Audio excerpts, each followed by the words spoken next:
மரபு சுவை யூடியூப் சேனலுக்கு உங்களை வரவேற்கிறேன். இன்றைக்கி நம்ம பூரணம் கொழுக்கட்டை எப்படி பண்ணுறது பார்க்க போகிறோம். இதுக்கு தேவையான பொருட்கள் பார்த்திங்கன்னா, கொழுக்கட்டை மாவு இது கடைகளில் கிடைக்கும். அப்படி இல்லைனா நீங்கள் கூட தயார் பண்ணிக்கலாம். மாவு ஒரு 250 கிராம், கடலை ஒரு 150 கிராம், வெல்லம் ஒரு 150 கிராம், தேங்காய் ஒரு மூடி, முந்திரி ஒரு 10 எடுத்துக்கோங்க. கடலைப்பருப்பை 2-3 தடவை தண்ணியில் கழுவி அதுக்கப்புறம் ஒரு பாத்திரத்தில் போட்டு நம்ம தண்ணி ஊற்றி வேக வைக்கணும். அப்படி இல்லை உங்களுக்கு டைம் ஆகும்னா நீங்கள் குக்கரில் போட்டு ஒரு 5-6 விசில் வரைக்கும் விட்டுக்கலாம். 1.5 கப்பு இல்லை 2 கப் தண்ணி ஊற்றிக்கோங்க. அப்புறம் இன்னொரு பாத்திரத்தில் நெய் ஊற்றி முந்திரியை கொஞ்சம் பொன்னிறமாக வறுத்துக்குங்க. அதுக்கப்புறம் செதறி வச்சுருக்க தேங்காயை அதில் சேர்த்துக்குங்க. தேங்காயை நம்ம ரொம்ப வறுத்துடக்கூடாது. ஒரு நிமிஷம் வறுத்தோம்னா நம்மளுக்கு போதும். அப்புறம் இன்னொரு பாத்திரத்தில் நம்ம எடுத்து வச்சுருக்க வெல்லத்தை ஆட் பண்ணிக்கோங்க. வெல்லத்தை நம்ம நல்லா பொடிச்சு சேர்த்துக்கணும். தண்ணி கம்மியாகவே ஆட் பண்ணிக்கோங்க. அதிகமாக போனால் பூரணம் தயாராக லேட் ஆகும்.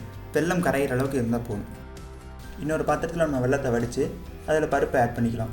கொஞ்சம் கெட்டியாக வர வரைக்கும் அதை நல்லா கிளறி விடணும். அதுக்கப்புறம் தேங்காய் முந்திரியை உள்ளே சேர்த்திக்கணும்.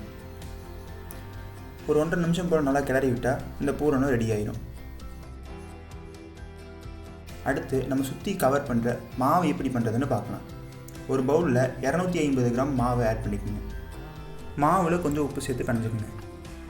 தண்ணியை நல்லா கொதிக்க வச்சு அந்த சுடு தண்ணியை கொஞ்சம் கொஞ்சமாக ஆட் பண்ணிக்கோங்க. ஆட் பண்ணி ஒரு ஸ்பூனில் நல்லா மிக்ஸ் பண்ணி விட்டுக்குங்க. அதுக்கப்புறம் நல்லா பிசைஞ்சு இப்படி நல்லா சப்பாத்தி மாவு போல் ரெடி பண்ணிக்கோங்க. தண்ணி அதிகமாக சேர்த்துக்கூடாது. நம்ம அளவாக தண்ணி சேர்த்து இது மாதிரி நல்லா பிசைஞ்சு விட்டுக்கணும். கையில் கொஞ்சம் நெய்யை தொடக்கிட்டு உருண்டை பிடிச்சி நீங்கள் கையிலேயே அழுத்தி தயாரிக்கலாம்.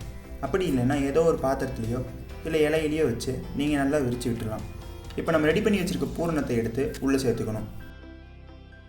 உள்ளே சேர்த்ததுக்கப்புறம் அதை அந்த பூரணத்தை அந்த மாவை வச்சு ஃபுல்லாக கவர் பண்ணி, உங்கள்கிட்ட இது மாதிரி அச்சு இருந்தால் நீங்கள் அச்சில் போட்டு கூட நீங்கள் அச்சு எடுத்துக்கலாம். அப்படி இல்லைன்னா ஒரு பிரச்சனையும் இல்லை. சாதாரணமாக உருண்டை பிடிச்சி கொழுக்கட்டை மாதிரி பண்ணி வச்சிடலாம். இட்லி குண்டாவில் தண்ணியை கொதிக்க வச்சு தட்டு மேலே வச்சு வச்சுருங்க. ஒரு 10லிருந்து 15 நிமிஷத்தில் உங்களுக்கு பூரணம் கொழுக்கட்டை ரெடி ஆகிடும். குழந்தைகள் இது ரொம்ப விரும்பி சாப்பிடுவாங்க. இதை பார்த்தாலே தெரியும் உங்களுக்கு எவ்வளோ நல்லா வந்திருக்குதுன்னு. இந்த வீடியோ உங்களுக்கு பயனுள்ளதாக இருந்தால் லைக் பண்ணி சப்ஸ்கிரைப் பண்ணுங்கள். இதை மறக்காமல் உங்கள் ஃப்ரெண்ட்ஸுக்கு ஷேர் பண்ணுங்கள். நீங்களும் உங்கள் வீட்டில் கொழுக்கட்டை செஞ்சு பாருங்கள். நன்றி.